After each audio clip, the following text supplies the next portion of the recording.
तर हा जी आर आपण पाहू शकतो 20 ऑक्टोबरला काढण्यात आलेला आहे, ज्यामध्ये सांगितलं की जून ते सप्टेंबर 2025 मध्ये अतिवृष्टी व पूर यामुळे झालेल्या शेतपिकीचं नुकसानापोटी बाधितांना मदत देण्याबाबत. आता ही जी काही मदत आहे ती अतिरिक्त मदत आहे.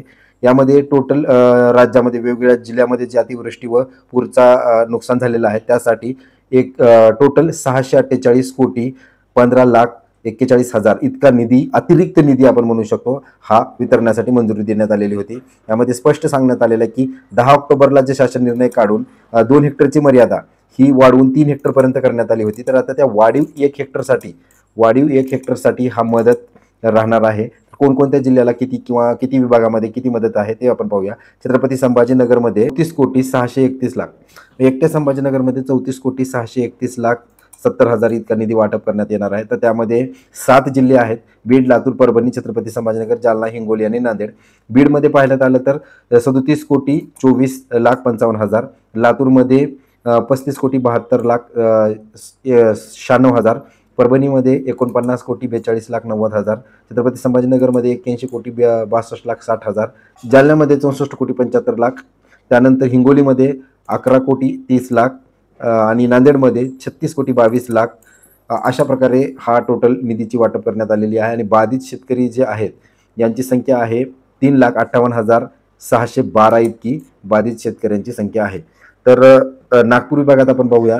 नागपूर विभागामध्ये जर पाहिलं तर त्यामध्ये आपल्याला दिसून येईल की सप्टेंबरमध्ये जे नुकसान झालेलं आहे त्याच्यात 2,72,00,000, त्यानंतर चंद्रपूरमध्ये 5,02,00,000, त्यानंतर वर्ध्यामध्ये 2,91,000, वर्धामध्ये परत ऑगस्टसाठी 18,17,000, गडचिरोलीमध्ये 71,000. तर अशा प्रकारे 7,51,75,000 ही नागपूर विभागामध्ये, जे की 3,931 म्हणजे 4,000 शेतकऱ्यांसाठी मदत वाटप केलेली आहे. नाशिकमध्ये नाशिक, जळगाव आणि अहिल्यानगर आहे. नाशिक विभागामध्ये नाशिकला 11,51,00,000, त्यानंतर जळगावला 14,56,00,000 आणि अहिल्यानगरला 33,19,00,000. तर अशा प्रकारे 59,36,00,000 इतकी मदत या एकूण शेतकरी आहेत बाधित. नाशिक विभागामध्ये 53,865. त्यानंतर अमरावती विभागामध्ये एकूण अकोला, अमरावती, यवतमाळ, बुलढाणा, वाशिम आणि परत वाशिम ऑगस्ट सप्टेंबरसाठी. अकोल्याला 23,37,00,000, अमरावतीला 21,29,00,000, यवतमाळला 56,11,00,000, बुलढाण्याला 24,66,00,000, वाशिमला 3,54,00,000 आणि वाशिमला परत 2,58,00,000. त्यानंतर पुणे विभागात सोलापूर आणि सांगली आहे. सोलापूरला 95,01,00,000 आणि सांगलीला 836,00,000 इतकी मदत आहे.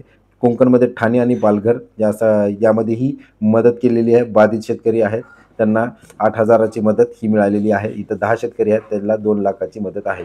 तर अशा प्रकारे टोटल जिल्ह्यामध्ये आता जवळपास 648,15,41,000 रुपयाच्या निधीची अतिरिक्तचा वाटपाचा मार्ग हा मोकळा झाला आहे. आशा करतो की ही जी मदत आहे लवकरात लवकर शेतकऱ्यांच्या खात्यापर्यंत पोहोचेल आणि सणाच्या दिवाळी किंवा दिवाळीनंतर ही मदत तुम्हाला DBTच्या मार्फत तुमच्या खात्यावरती पोहोचू शकते.